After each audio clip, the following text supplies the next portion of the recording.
Praise the Lord. मेरा नाम महेश है। आज हम परमेश्वर के वचन से सीखेंगे कि हमें परमेश्वर के वचनों के ऊपर पढ़ने के साथ साथ हमें वचनों के ऊपर चलना भी है। वचन शुरू करने से पहले मैं उन सभी लोगों का धन्यवाद देना चाहता हूं जितने भी लोग हमारी मिनिस्ट्री की सपोर्ट कर रहे हैं, डोनेशन दे रहे हैं। प्रभु उन सबको ब्लेस करे, प्रभु उनको आशीष दे, उनके बिजनेस को, उनके काम को, चाहे जो जॉब करते हैं उनको भी प्रभु आशीष दे। तो वचन शुरू करते हैं हम कि हमें ना वचन के ऊपर, वचन पढ़ने के साथ साथ हमें उसके ऊपर चलने वाला बनना है कि हमें वचनों के ऊपर चलना है। आप वचन पढ़ रहे हो, बहुत अच्छी बात है। आप वचन सुन रहे हो, ये भी अच्छी बात है, लेकिन हमें वचनों के ऊपर चलना है। बाइबल से ही सीखेंगे हम, परमेश्वर के वचन से ही सीखेंगे कि प्रभु क्या हमें कहते हैं। तो हम याकूब अध्याय देखेंगे जी। इसका पहला अध्याय 19 से लेके 27 तक। यहां पे क्या लिखा हुआ है? याकूब पहला अध्याय 19 से लेके 27 तक। सुनना और करना।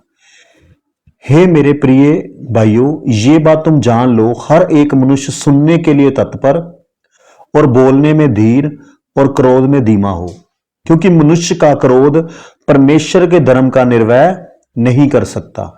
इसलिए सारी मलिनता और बैर भाव की बढ़ती को दूर करके उस वचन को जो नम्रता से ग्रहण कर लो, जो हृदय में बोया गया है और जो तुम्हारे प्राणों का उद्धार कर सकता है।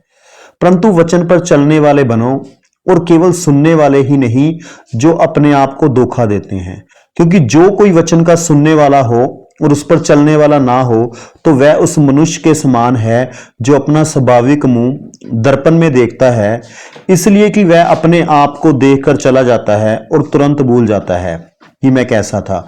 पर जो व्यक्ति स्वतंत्रता की सिद्ध व्यवस्था पर ध्यान करता रहता है, वह अपने काम में इसलिए आशीष पाएगा कि सुनकर भूलता नहीं है, पर वैसा ही काम करता है। यदि कोई अपने आप को भगत समझे और अपनी जीभ पर लगाम ना दे, पर अपने हृदय को धोखा दे, तो उसकी भक्ति व्यर्थ है। हमारे परमेश्वर और पिता के निकट शुद्ध और निर्मल भक्ति ये है कि अनाथों और विधवाओं के क्लेश में उनकी सुधि लें और अपने आप को संसार से निष्कलंक रखें। अब इस वचन के द्वारा परमेश्वर हमसे क्या बात करना चाहते हैं कि हमें वचनों को सुनना है, सुनना और करना, मतलब सुन के हमें उसके बाद वैसे ही जीवन जीना है। यहां पे लिखा है कि हमारे अंदर क्या चीज होनी चाहिए? हे मेरे प्रिय भाइयों, ये बात तुम जान लो, हर एक मनुष्य सुनने के लिए तत्पर। परमेश्वर क्या चाहता है कि हम सदा ही सुनने के लिए तैयार रहें। सुनना क्या है? परमेश्वर का वचन। परमेश्वर का वचन सुनना है, हम सुनने के लिए हमेशा तैयार रहना। मैं इसको ना आपको और उदाहरण से समझाता हूं। जैसे परमेश्वर ने हमें कान दो दिए हैं, लेकिन मुंह एक दिया है, आंखें भी दो दी हैं। परमेश्वर दो कान देने का ये किस बात को परमेश्वर क्या मैसेज देना चाहते हैं? कि आप सुनो ज्यादा और देखो भी ज्यादा, लेकिन बोलो कम। तो परमेश्वर चाहते हैं कि हम ज्यादा सुने, तो आप ज्यादा सुनो और बोलो कम। आगे लिखा है बोलने में धीर और क्रोध में धीमा हो। हम ना बोलने में हम कम बोलना है, हमें जितना हो सके हम कम से कम बोले। लेकिन संसार में होता उल्टा है, हम सुनते कम है, बोलते ज्यादा है। लेकिन परमेश्वर का वचन हमें क्या सिखाना चाहता है? कि हमें सुनना ज्यादा है और बोलना कम है। तो इस आदत को हमें अपने अंदर लेके आना है कि जितना हो सके हम ज्यादा से ज्यादा सुनना शुरू करें। लेकिन सुनना भी क्या है? अच्छी बातें सुननी है। परमेश्वर का वचन आप सुनो, व्यर्थ की बातें नहीं आपने सुननी, उनसे आपने बचना है। ना लड़ाई झगड़े की बातें, ना चुगली की बातें सुननी है आपने, ना एक दूसरे की बुराई सुननी है, ना मजाक की बातें, ना ठट्ठों की बातें, ये बातें नहीं सुननी है। आजकल यूट्यूब के ऊपर, इंस्टाग्राम के ऊपर, फेसबुक के ऊपर ऐसी बहुत सारी व्यर्थ की चीजें दिखाई जा रही हैं जिसका हमारे जीवन में कोई बेनिफिट है ही नहीं है। मैं ये कहना चाहता हूं, ऐसी कोई भी बात आप मत सुनो जिससे आपके जीवन को बेनिफिट नहीं हो रहा है, जिससे आपके जीवन को लाभ नहीं हो रहा है। तो ऐसी सभी बातों से आपने दूर रहना है और बोलने में हमें धीर रहना है और क्रोध में धीमा हो। मतलब गुस्सा करने में हमें जल्दबाजी नहीं करनी है। जो मैं बोल रहा हूं ना यहां पे करना है, संसार में हम देखेंगे तो उसका उल्टा हो रहा है। लोग बोलने को तैयार हैं, सुनने को तैयार नहीं है। और उसके बाद लोग क्या करने को तैयार है? गुस्सा करने को तो हर बंदा तैयार है। बहुत कम लोग होंगे जिनको गुस्सा कम आता है, ज्यादातर लोगों को बहुत गुस्सा आता है। लेकिन प्रभु हमें क्या सिखा रहे हैं? कि आपको गुस्सा नहीं आना चाहिए। अब देखो शांति कैसे मिलेगी, गुस्सा कैसे कम होगा? गुस्सा आएगा, पर गुस्सा कम होगा परमेश्वर के साथ संगति करने से। प्रभु यीशु ने कहा है, मैं तुम्हें अपनी शांति दिए जाता हूं, जिसे कोई छीन नहीं सकता। जब हम परमेश्वर के साथ संगति करेंगे तो धीरे धीरे धीरे हमारा स्वभाव भी परमेश्वर के जैसा बनता जाएगा। बाइबल में लिखा है, जब हम वर्शिप करते हैं तो हमारी और परमेश्वर की आत्मा एक हो जाती है। परमेश्वर के साथ संगति करते हैं, हमारा और परमेश्वर का आत्मा एक हो जाता है। जब आप परमेश्वर के वचनों को सुनते हो, आप वर्शिप करते हो, तो थोड़ा थोड़ा परमेश्वर का अंश आपके अंदर आता रहता है। धीरे धीरे धीरे धीरे धीरे धीरे परमेश्वर का स्वभाव आपके जीवन में भी दिखने लग जाएगा। आपको चाहे दिखाई ना दे, लेकिन लोग आपके बारे में बोलेंगे कि मुझे आपके अंदर शांति दिखती है। मैंने नोट किया है कि आपको गुस्सा नहीं आता है। प्रभु को महिमा मिले, ये लाइन कई बार मुझे लोगों ने बोली, कहता मैंने देखा है कि आपको गुस्सा नहीं आता। ये चीज प्रभु यीशु की ओर से मुझे गिफ्ट मिली है कि मुझे गुस्सा कम आता है।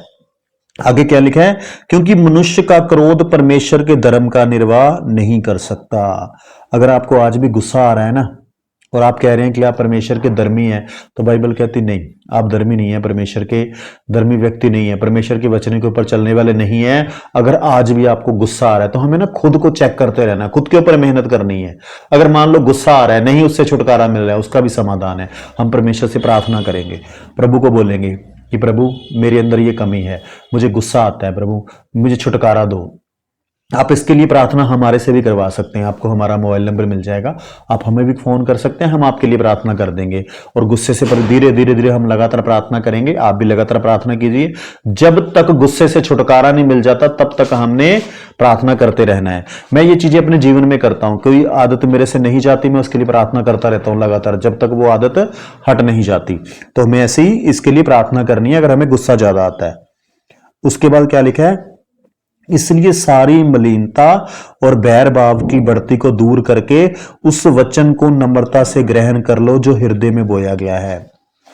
हमने अपने अंदर से क्या खत्म करना है, बैर भाव। हमें अपने मन में किसी के प्रति कोई बैर भाव नहीं रखना, किसी के प्रति बुरे विचार नहीं रखने। इन सारी चीजों को हमें अपने मन से ना दूर रखना है। अगर आपको कोई तंग भी करता है ना, परेशान भी करता है, तो भी आप अपने मन में उसके प्रति वैर विरोध मत रखो, आप दिल से उसे क्षमा करो। अगर क्षमा करने के बाद भी वो विचार आपके मन में आ रहे, दोबारा फिर क्षमा करो, फिर प्रभु से मदद मांगो कि प्रभु यीशु मेरी मदद करो कि मेरे मन में ये वैर वाले विरोध वाले विचार ना आए। तो आप प्रार्थना करेंगे तो परमेश्वर हमारी मदद करेगा। उसके बाद क्या है, उस वचन को नम्रता से ग्रहण कर लो जो हृदय में बोया गया है। परमेश्वर के वचनों को हमें ग्रहण करना है। कौन से वचन, जो आप हमारे चैनल से सुनते हैं या आप खुद भी बाइबल पढ़ते हैं, तो इन वचनों को आप सुनो और इनके ऊपर चलो। सुनने के बाद आपने इनके ऊपर चलना है। और ये वचन क्या कर सकते हैं, और जो तुम्हारे प्राणों का उद्धार कर सकता है। ये जो परमेश्वर के वचन है ना, आपके प्राणों का उद्धार कर सकता है। प्राणों का उद्धार क्या है, मतलब मरने के बाद हमारी आत्मा स्वर्ग में प्रवेश कर सकती है। अगर हम इन वचनों को सुनते हैं, इन वचनों के मुताबिक जीवन जीते हैं, तो धरती पे भी हमें शांति मिलेगी और हमें इस बात की चिंता नहीं होगी कि मरने के बाद हमारा आत्मा नरक में न चला जाए। हमारा आत्मा नरक में नहीं जाएगा, मरने के बाद हमारा आत्मा स्वर्ग में ही जाएगा, जब हम परमेश्वर के वचनों के मुताबिक अपना जीवन जीते रहेंगे। अगर हम नहीं जिएंगे इन वचनों के मुताबिक, तो हमें धरती में बहुत सारी प्रॉब्लम्स आने वाली है। अगर आप ज्यादा गुस्सा कर रहे हो, बाइबल कहती है गुस्सा नहीं करना है। अगर आप गुस्सा कर रहे हो तो ज्यादातर बीमारियों की जो जड़ है ना, वो गुस्सा ही है। ज्यादा गुस्सा से, अभी तो चलो मान लो आप यंग हो, अभी नहीं पता चल रहा, आप गुस्सा कर रहे हो, कोई फर्क नहीं पड़ रहा, लेकिन जैसे जैसे आपकी एज बढ़ती जाएगी ना, तो ये गुस्से की वजह से आपके शरीर को बहुत सारी बीमारियां लगती जाएगी। पहले पेट में प्रॉब्लम होनी शुरू हो जाएगी, तो वो बीमारियों से वजह से हमारी हेल्थ डे बाय डे क्या होना शुरू हो जाएगी, खराब होने लग जाएगी। बहुत सारे लोग इसीलिए बीमार हैं, उनको पता ही नहीं है गुस्सा नहीं करना। वो इतना गुस्सा करते हैं, सुबह बात करो तो भी उनके मुंह पे गुस्सा चढ़ा है, दोपहर में देखो तो भी गुस्सा, रात को देखो तो भी गुस्सा। फिर बीमार होते हैं, फिर मेडिसिन खाते रहते हैं। फिर मेडिसिन से क्या आदत पड़ गई है, मेडिसिन ही खाते रहते हैं। तो इसलिए हमें क्या करना है, इन वचनों को अपने जीवन का हिस्सा बनाना है, इन वचनों के ऊपर चलना है। अगर यहां पे क्या लिखा है, परंतु वचन पर चलने वाले बनो और केवल सुनने वाले ही नहीं जो अपने आप को धोखा देते हैं। अगर कोई भी विश्वासी सिर्फ वचन सुन रहा है, अगर उसके ऊपर चल नहीं रहा, तो हम अपने आप को धोखा दे रहे। बाइबल कह रही है कि हमें क्या करना है, वचनों को सुनना है प्लस उसे अपने जीवन में लागू करना है। हमें वचनों के ऊपर चलना है। बाइबल कहती है कि दूसरों को क्षमा करो, तो हमें करना है। अगर हम नहीं कर रहे हैं, बदला लेने की भावना रख रहे हैं, तो फिर हम परमेश्वर के वचन को तोड़ रहे हैं। और प्रभु यीशु ने भी कहा है, जो मुझसे प्रेम करता है वो मेरी आज्ञाओं को मानता है। तो आप बाइबल के वचन को बार बार पढ़िए, बार बार सुनिए। अगर आप अपना आत्मिक लेवल इंक्रीज करना चाहते हैं ना, हमारे चैनल पे आप देखोगे काफी सारी वीडियो पड़ी हैं, आप उन्हें कभी भी सुन सकते हैं। आप सारी प्लेलिस्ट में जाके देखो, काफी सारी वीडियो हैं जो बाइबल के वचनों के ऊपर ही है। अब बार बार इनको सुनिए, आप कभी भी सुन सकते हैं, जब भी आपके पास टाइम है आप सुनिए। ये धीरे धीरे ये वचन आपके जीवन का हिस्सा बनना शुरू हो जाएंगे। जब आप सुनना शुरू करेंगे ना, एक प्लस पॉइंट और है ना, हमने वचनों को एक्सप्लेन भी किया हुआ है। जैसे बाइबल के वचन है उनको अच्छी तरह से एक्सप्लेन किया हुआ है, तो आप उनको वीडियो को देखिए बार बार, और इन वचनों के ऊपर चलने वाले बनिए, इन वचनों को अपने जीवन का हिस्सा बनाइए। अब जो पर्सन, बाइबल कहती है, क्योंकि जो कोई वचन पर का सुनने वाला हो पर उस पर चलने वाला ना हो, वह उस मनुष्य के समान है जो अपना स्वाभाविक मुंह दर्पण में देखता है, इसलिए कि वह अपने आप को देखकर चला जाता है और तुरंत भूल जाता है कि मैं कैसा था। अगर आपने वचन सुन लिया लेकिन अगर इसके ऊपर आप चलते नहीं हो, तो फिर वैसे ही है जैसे हम शीशे में फेस देखते हैं। जब तक शीशे के सामने खड़े हैं हमें फेस दिख रहा है, जब उसके सामने से हट गए तो हम शीशे क्या होगा, भूल जाएंगे हम कैसे दिखते थे। उसी प्रकार से हमें क्या करना है, वचन को सुनना है प्लस उसे अपने जीवन में लागू करना है। अगर एक बार आप वचन के ऊपर चलने लग गए ना, फिर वो आपके जीवन का हिस्सा बन जाएगा। दोबारा फिर आप उस वचन के ऊपर चलोगे, तीसरी बार फिर चलोगे। जितना आप ज्यादा इन वचनों के ऊपर चलोगे वो आपके जीवन का हिस्सा बनता जाएगा। पर जो व्यक्ति स्वतंत्रता की सिद्ध व्यवस्था पर ध्यान करता रहता है, वह अपने काम में इसलिए आशीष पाएगा कि सुनकर भूलता नहीं पर वैसा ही काम करता है। अब बाइबल कह रही जो पर्सन इन वचनों के ऊपर चलेगा उन्हें आशीष मिलेगी, उन्हें ब्लेसिंग मिलेगी, वो ब्लेस होगा। क्यों होगा? क्योंकि वचनों को सुनता है और उसके ऊपर चलता है। जैसे मैं बाइबल कहती गुस्सा नहीं करना, अब आपने गुस्सा करना छोड़ दिया, सबसे पहले बेनिफिट क्या होगा, आपकी हेल्थ अच्छी रहेगी, बीमारी आपके पास नहीं आएगी। अब बीमारी नहीं आएगी तो डॉक्टरों में पैसा भी नहीं जमा करना पड़ेगा। मैं प्रभु को धन्यवाद देता हूं, पिछले 10 सालों से मैंने ज्यादा से ज्यादा, जहां तक मेरा दिमाग काम करता है, 500 से 1000 रुपए की मेडिसिन, मैक्सिमम 1000 रुपए की मेडिसिन खाई होगी। परमेश्वर ने मुझे इतनी अच्छी हेल्थ दे रखी है। उसका रीजन क्या है? ये परमेश्वर का वचन, कि मैंने इन वचनों को पढ़ा, इन वचनों को अपने जीवन का हिस्सा बनाया। ना मैं किसी लड़ाई करता हूं, ना मैं झगड़ता हूं, ना मैं गुस्सा करता हूं, मैं शांत रहता हूं, ना मैं ज्यादा फालतू बात करता हूं किसी के साथ, ना मैं बहस करता हूं। ये सारी चीजें परमेश्वर के वचनों ने मुझे बताई, सारी बातें मैंने परमेश्वर के वचनों से सीखी। तो अगर आप वचनों के ऊपर चलते हो तो आपको आशीष मिलेगी, ब्लेसिंग मिलेगी, सबसे पहले अच्छी हेल्थ मिलेगी।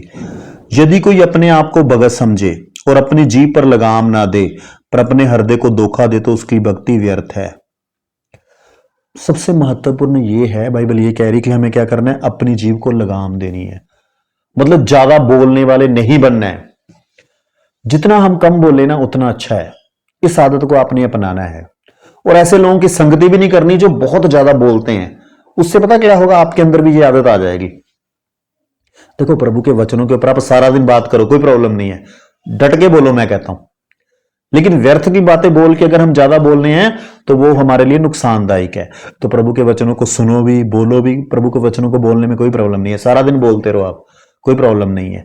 लेकिन बाकी बातों में हमें ध्यान रखना है कि जितना हो सके हम चुप रहें, कम से कम बोले, वो ज्यादा अच्छा रहेगा। क्योंकि अगर हमारी जीभ पर लगाम नहीं है तो हमारी भक्ति, बाइबल क्या कह रही है, व्यर्थ है। तो क्या आप चाहते हैं परमेश्वर आपको बोले कि तुम मेरी धार्मिकता के मुताबिक या भक्ति जो परमेश्वर को ग्रहण योग्य नहीं है? मतलब एक लाइन अपने जीवन में हमें ऐड करनी है आज से कि आज के बाद हमने कम बोलना है, जितनी जरूरत है उतना बोलो। एक और सलाह देता हूं आपको, हाँ और ना में जवाब देना सीखो। बस हाँ ना, यस नो, बस इतना ही उत्तर देना सीख जाओ, बहुत अच्छा रहेगा, आपका जीवन बहुत बेहतर हो जाएगा। हमारे परमेश्वर और पिता के निकट शुद्ध और निर्मल भक्ति ये है कि अनाथों और विधवाओं के क्लेश में उनकी सुधि लें और अपने आप को संसार से निष्कलंक रखें।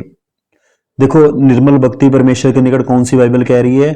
अनाथ और विधवा, हमें इनकी हेल्प करनी चाहिए। अगर कोई अनाथ है ना, उसका कोई आगे पीछे देखने वाला नहीं है, तो हमें उसकी हेल्प करनी चाहिए। अगर उनको पैसों की जरूरत है, कपड़ों की जरूरत है, खाने की जरूरत है, तो जरूर उनको दो।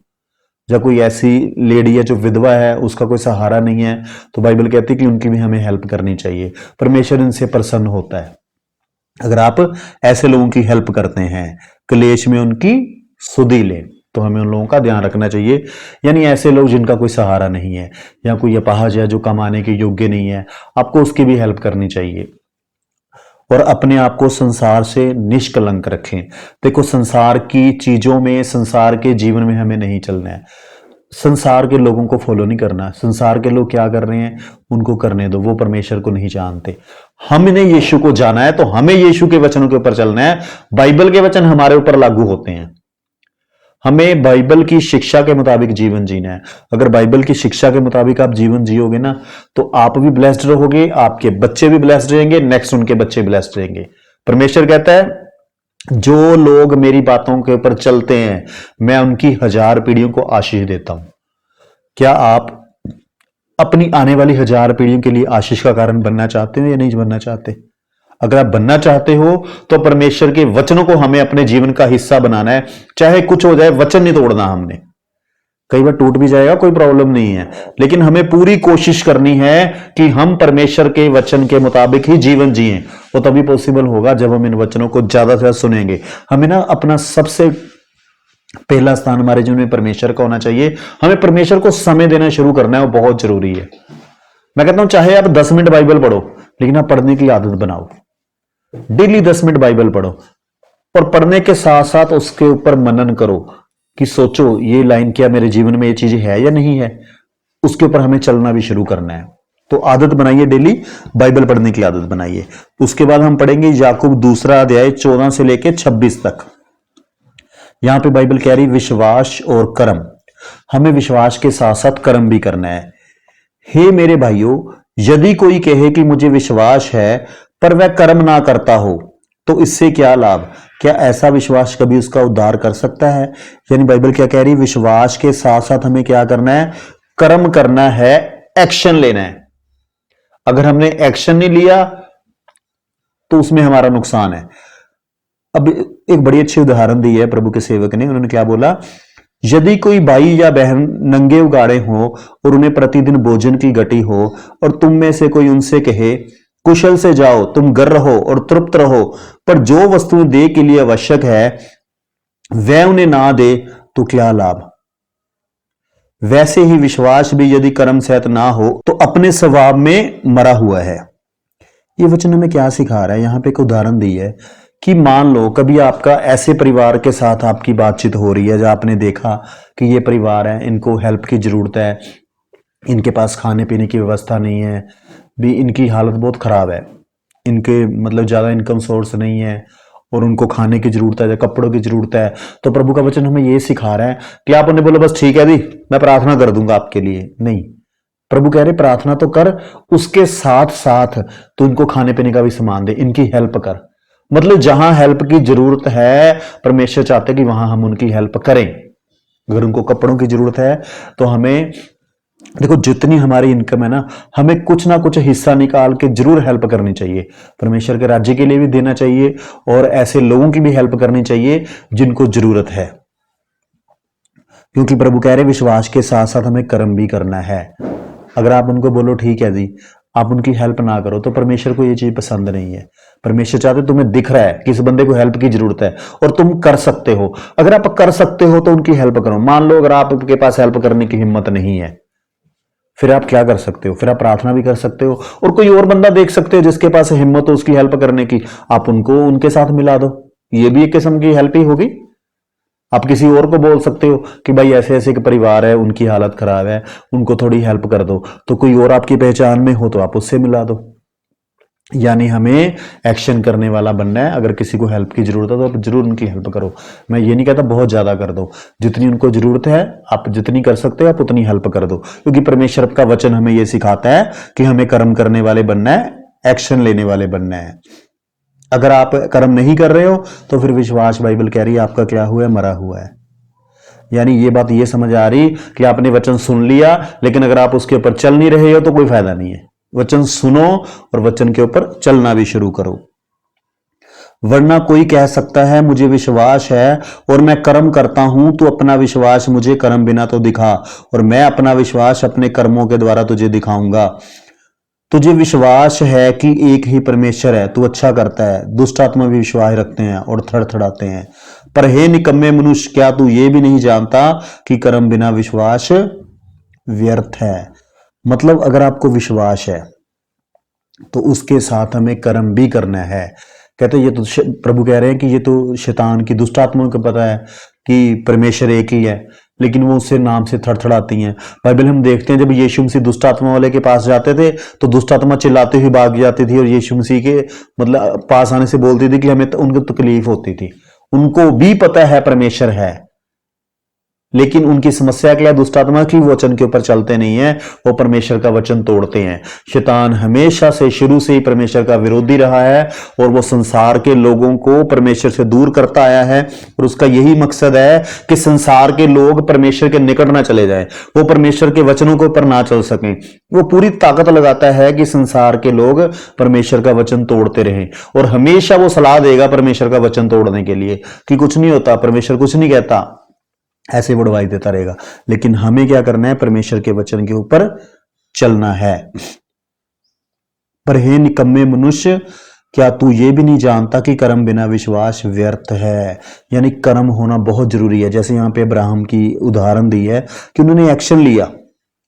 परमेश्वर ने उसे बोला, जब हमारे पिता अब्राहम ने अपने पुत्र इसहाक को वेदी पर चढ़ाया तो क्या वह कर्मों से धार्मिक ना ठहरा था? अंत तूने देख लिया कि विश्वास ने उसके कामों के अनुसार मिलकर प्रभाव डाला और कर्मों से विश्वास सिद्ध हुआ। बाइबल में पढ़ते हैं परमेश्वर ने ना अब्राहम की परीक्षा ली। परमेश्वर ने देखा कि पहले तो उसको काफी सालों बाद बच्चा हुआ। हम बाइबल में जब हम पढ़ते हैं उत्पत्ति में तो वहां पे क्या हम देखते हैं कि पर अब्राहम भी बुजुर्ग हो गया, उसकी वाइफ भी बुजुर्ग हो गई। तो जब उसको बच्चा हुआ ना तो अब एक ही लौता पुत्र था। परमेश्वर ने देखा कि मैं देखता हूं, ये चेक किया परमेश्वर ने उसको कि ये अपने बच्चे को मेरे से ज्यादा प्यार करता है या मेरे से करता है। परमेश्वर ने बोला अपने बच्चे को बलि दे दे। तो उसने क्या करा?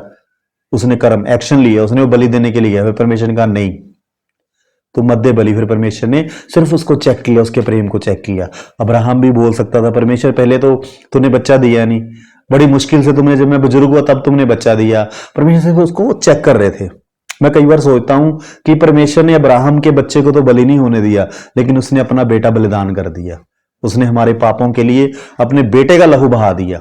ये हमारे लिए सबसे बड़ी आशीष है और जिसकी वजह से हमारे पापों की माफी मिली। आज जो मेरे पास शांति है ना, वो यीशु मसीह के लहू बहाने से है। वो मेरे अच्छे कर्मों की वजह से नहीं है, मेरी बुद्धि की वजह से नहीं है, वो प्रभु यीशु मसीह के लहू बहाने की वजह से है।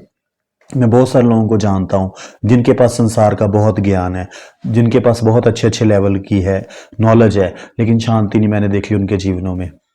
लेकिन मैंने यीशु मसीह को जाना है, प्रभु के वचनों को जाना है और मेरे पास बहुत शांति है। ये प्रभु यीशु की ओर से दी हुई है। परमेश्वर के वचनों में इतनी समर्थ है और ये शांति प्रभु यीशु के लहू बहाने की वजह से मिली है। प्रभु यीशु ने लहू बहाया, मुझे पापों की माफी मिली, इसलिए मुझे शांति मिली। और मरने के बाद परमेश्वर ने वादा किया कि मैं स्वर्ग में हूं और तुम भी मेरे साथ, तुम्हारा आत्मा स्वर्ग में रहेगा। ये मेरे लिए सबसे बड़ी आशीष है, सबसे बड़ी ब्लेसिंग है।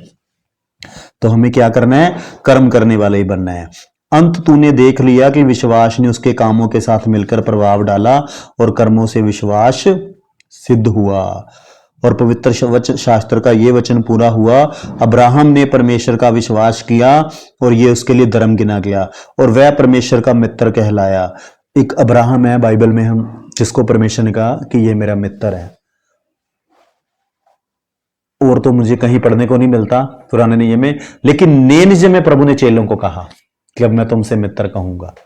देखो अब्राहम ने तो एक्शन लिया, कर्म किया, अपने बेटे की बलि के लिए चढ़ाने के लिए वो तैयार हो गया। तो उसके बाद परमेश्वर ने उसे कहा कि ये मेरा मित्र है। लेकिन हमारे लिए कितनी बड़ी आशीष है। प्रभु यीशु ने अपने चेलों को कहा कि अब मैं तुम्हें मित्र कहूंगा, तो मेरी आज्ञाओं के ऊपर चलोगे। यहां पे लहू यीशु मसीह ने बहाया और उसके बाद उसने हमें मित्र होने का भी दर्जा दे दिया, अपना फ्रेंड बना लिया प्रभु यीशु मसीह ने। तो आज हम प्रभु यीशु मसीह के क्या हैं? दोस्त है। वो हमारा दोस्त है और वह परमेश्वर का मित्र कहलाया। इस प्रकार तुमने देख लिया कि मनुष्य केवल विश्वास से ही नहीं वरना कर्मों से भी धर्मी ठहरता है। मतलब विश्वास के साथ साथ कर्मों से भी परमेश्वर इंसान को धर्मी ठहराता है, जैसे उसने अब्राहम को धर्मी ठहराया। तो हमें कर्म करने वाले भी बनना है। मैं ना बहुत सारे लोगों को देखता हूं, वो सुनते ही रहते हैं लेकिन वचन के ऊपर चलते नहीं है। सुनते जरूर हैं लेकिन समझते नहीं है और कभी परमेश्वर को बोलते भी नहीं है, प्रभु हमें बुद्धि दे, हम इन वचनों के ऊपर चल सके। देखो हमें ना प्रार्थना करनी है, प्रार्थना में बहुत बड़ी ताकत है। ये मेरे जीवन का एक्सपीरियंस है। छोटी छोटी प्रार्थना है, प्रभु हमें ताकत दे, हम आपके वचनों के ऊपर चल सकें। मैं ये बोलता हूं, प्रभु मुझे ताकत दे, मैं वचनों के ऊपर चल सकूं और दूसरों को सिखा सकूं। तो आप ऐसी प्रार्थना करनी है आपने कि प्रभु हम आपके वचनों को समझ सकें, प्रभु हमें वचनों को पढ़ने की ताकत दे, प्रभु हमारी बुद्धि खोल, प्रभु हमें वचनों के ऊपर चल सके। ये प्रार्थना आप करके तो देखो, इसका रिजल्ट आएगा। लगातार करते रहो करते रहो। जब आप बाइबल पढ़नी शुरू करोगे ना, आपको बाइबल समझ आनी शुरू हो जाएगी। तो इसलिए आपने क्या करना है, विश्वास के साथ साथ कर्म भी करना है। आगे लिखा है, जैसे ही रहाब वैश्या भी जब उसने दूतों को अपने घर में उतारा और दूसरे मार्ग से विदा किया, तो क्या कर्मों से धार्मिक न ठहरी? अंत जैसे देह आत्मा बिना मरी हुई है, वैसा ही विश्वास भी कर्म बिना मरा हुआ है। यहाँ पे पुराने नियम से उदाहरण लिया रहाब की, कि उसने स्वर्गदूतों की हेल्प करी थी, अपने घर में रखा था। तो ऐसे ही मतलब पुराने नियम में लोगों को कर्मों से भी, उनके एक्शन से ही परमेश्वर ने उनको धर्मी ठहराया। और नए नियम में परमेश्वर में विश्वास के द्वारा धर्मी ठहरा रहे हैं, कि अगर हम विश्वास करते हैं यीशु ने मेरे पापों के लिए लहू बहाया है, तो हम धर्मी बन जाते हैं यीशु मसीह के लहू बहाने की वजह से। और इसके साथ क्या क्या है कि विश्वास के साथ साथ अगर हम कर्म नहीं कर रहे तो विश्वास भी मरा हुआ है। तो हमें विश्वास के साथ साथ कर्म भी करना है, एक्शन भी लेना है। उसके बाद हम एक वचन और पढ़ेंगे, मत्ती अध्याय 5 का 43 और 44। मत्ती अध्याय 5 इसका 43 और 44। शत्रुओं से प्रेम तुम सुन चुके हो, कहा गया था अपने पड़ोसी से प्रेम रखना और अपने बैरी से बैर। परंतु मैं तुमसे ये कहता हूं कि अपने बैरियों से प्रेम रखो और अपने सताने वालों के लिए प्रार्थना करो। देखो, इस बात को ना हमें एक्शन में लेके आना है। ये आपने सुन लिया, लेकिन इसके ऊपर चलना है। प्रभु यीशु ने हमें क्या कहा कि हमें क्या करना है, प्रेम करना है। किनसे प्रेम करना है? लोगों से, सारे संसार के लोगों से। विश्वासियों से भी करो, अविश्वासियों से प्रेम रखो। हमें किसी से भी नफरत नहीं करनी है। जो इंसान है ना, बाइबल कहती है इंसान परमेश्वर के स्वरूप में और परमेश्वर की समानता में उसने बनाया है हमें। अगर हम इंसानों से प्रेम कर रहे हैं तो हम परमेश्वर से ही प्रेम कर रहे हैं। पर प्रभु यीशु मसीह ने एक काम हमें और दे दिए। वो कहता अगर कोई तुमसे नफरत भी करता है ना, तो उनसे भी प्रेम करो। हो सकता है धरती में लोग आपसे नफरत कर रहे हो प्रभु यीशु की वजह से, कि ये यीशु को मानता है, हमारे साथ बैठता नहीं है, हमारे साथ बुराई नहीं करता, हमारे साथ बैठ के चुगलियां नहीं करता, हमारे तरह के काम नहीं करता। हमें नहीं कहते हमारे साथ बैठ, ये कोई नशा भी नहीं करता, हमारे साथ कभी ड्रिंक भी नहीं करता। लोग आपसे ऐसे विरोध करेंगे कि ये पता नहीं कैसा बंदा है, इसके जीवन में कोई इंटरटेनमेंट ही नहीं है। मुझे किसी ने एक बात बोली, कहता आपके जीवन में कोई इंटरटेनमेंट ही नहीं है, आप कोई मतलब इंटरटेनमेंट ही नहीं करते हो। मैं क्या, हम रोज आनंदित रहते हैं हमारे प्रभु में। बाइबल कहती है प्रभु में सदा आनंदित रहो। तो मैं क्या, हम अपने परमेश्वर में सदा आनंदित रहते हैं। मैंने कहा हमें प्रभु यीशु ने अपनी शांति दे रखी है, हमें उसने अपना आनंद दे रखा है। तो हो सकता है कि संसार के लोग आपसे नफरत करें, लेकिन प्रभु ने क्या, हमें क्या करना है, हमें उनसे प्यार करना है, हमें किसी से बैर नहीं करना। परंतु मैं तुमसे कहता हूं अपने बैरियों से भी प्रेम रखो और अपने सताने वालों के लिए प्रार्थना करो। हमें उनके, जो लोग हमें सताते हैं, हम उन्हें भी आशीष देनी है कि प्रभु आप इन्हें भी ब्लेस करो, प्रभु आप इन्हें भी बुद्धि दो, प्रभु आप इन्हें भी शांति दो, प्रभु। हमें ऐसे उनके लिए प्रार्थना करनी है, हमें उन लोगों से नफरत नहीं करनी है। ये हमारे प्रभु का हुक्म है। ये जो मत्ती की जो बातें प्रभु ने बताई हैं, ये प्रभु यीशु के बोले हुए वचन है। उसके बाद हम पढ़ेंगे जी लूका अध्याय 23 का 34 नंबर वर्स। लूका 23 और 34 नंबर आयत। यहां पे लिखा हुआ है, तब यीशु ने कहा, हे पिता इन्हें क्षमा कर, और क्योंकि ये जानते नहीं है कि क्या कर रहे हैं। और उन्होंने चिट्ठियां डालकर उसके कपड़े बांट लिए। ये जो मैं आपको आयत बता रहा हूं ना, ये प्रभु ने, देखो प्रभु यीशु मसीह ने क्या करा, पहले हमें एडवाइस दी कि हमें क्या करना है, बैरियों से प्रेम करना है, शत्रुओं से प्रेम करना है। अब उसके बाद प्रभु ने करके भी दिखाया। हमारा यीशु मसीह इतना महान है, वो सर्वशक्तिमान है, कि जो बातें प्रभु ने बोली ना कि तुम्हें ऐसा करना है, फिर वो प्रभु ने करके दिखाई। हमने पहले पढ़ा था, प्रभु ने चेलों को क्या हुक्म दिया, बैरियों से प्रेम करो और सताने वालों के लिए प्रार्थना करो। यहां प्रभु ने वही किया। जो लोग प्रभु को मार रहे थे वो कौन थे? उनके बैरी थे। वो मित्र थोड़ा थे, अगर मित्र होते तो उनको मारते नहीं, वो उनको मार रहे थे, लेकिन प्रभु ने उनके लिए भी प्रार्थना करी। प्रभु ने पहले बताया कि उनके लिए प्रार्थना करो। प्रभु ने क्या प्रार्थना करी कि हे पिता इन्हें क्षमा कर, क्योंकि ये जानते नहीं हैं ये क्या कर रहे हैं। प्रभु ने ये बात बोली पिता से कि पिता इनको पता नहीं है, ये ना समझ लोग हैं, इनकी बुद्धि बंद है, अगर ये जानते होते ये मुझे क्रूस पे नहीं चढ़ाते। तो प्रभु ने उनके लिए प्रार्थना करी कि पिता इन्हें क्षमा कर। जो हमारे यीशु मसीह ने किया है वही हमें करना है। देखो संसार में लोग हमसे नफरत करें, हम उनसे प्यार करेंगे। लोग हमारे से लड़ाई झगड़ा करने आए, हमने नहीं लड़ना। ये बात तो ना आप दिमाग में लिख के रख लो, हमने कभी किसी से नहीं लड़ना है। कोई भी हो, कोई कुछ भी हो, हमें लड़ाई झगड़े में बिल्कुल भी नहीं पड़ना है। उल्टा हमें उनकी आशीष के लिए प्रार्थना करनी है।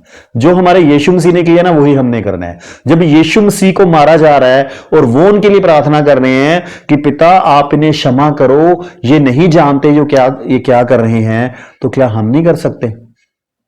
ये भी सच्ची बात है ना। जो लोग प्रभु को नहीं जानते, उनको नहीं पता, इसलिए वो हमारे से लड़ाई झगड़ा कर रहे हैं या हमें परेशान कर रहे हैं। तो इसलिए हमें भी प्रभु की तरह दूसरे लोगों को माफ करना है और उनके लिए प्रार्थना करनी है। आज के लिए इतना ही काफी है। प्रभु आपको बहुत आशीष दे। आपने इस वचन को सुना, अगर आपको हमारा ये वचन अच्छा लगा, आपके जीवन में कोई बदलाव आया, तो आप दूसरे लोगों के साथ इसे जरूर शेयर करें और लाइक जरूर करें आप हमारी वीडियो को, ताकि जब आप लाइक करते हैं तो वीडियो और लोगों तक यूट्यूब भेजता है। प्रभु आपको बहुत आशीष दे। धन्यवाद।